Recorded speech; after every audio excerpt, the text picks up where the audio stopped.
Hi, I'm Asano, and I interviewed my father on his early experiences with mass media and how he's seen it progress over time.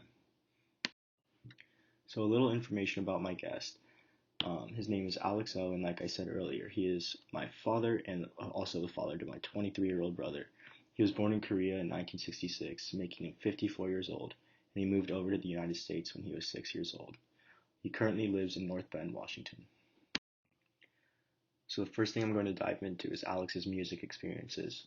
He remembers the first time hearing music was through vinyls on record players or cassette tapes. He said that these were easily purchased at various locations that were close to his house. The radio was shortly introduced after this. Alex was an early teenager the first time he remembers listening to the radio. He remembers when his parents purchased their first radio called an Onkyo radio that they would listen to in the kitchen and throughout their living room. Um, some music that really stood out to him at the time was AC/DC. This was a really popular thing that he would hear through popular culture and also his peers. He remembers the radio being so much more popular than the television until the introduction of MTV.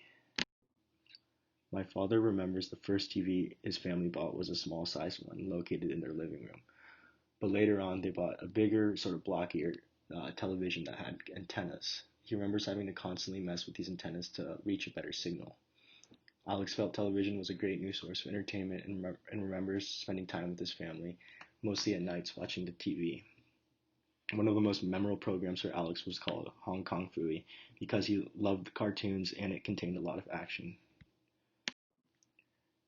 Alex has watched mass media significantly advance since his childhood up until now. He believes some of the most significant changes are in the variety, quality, and accessibility.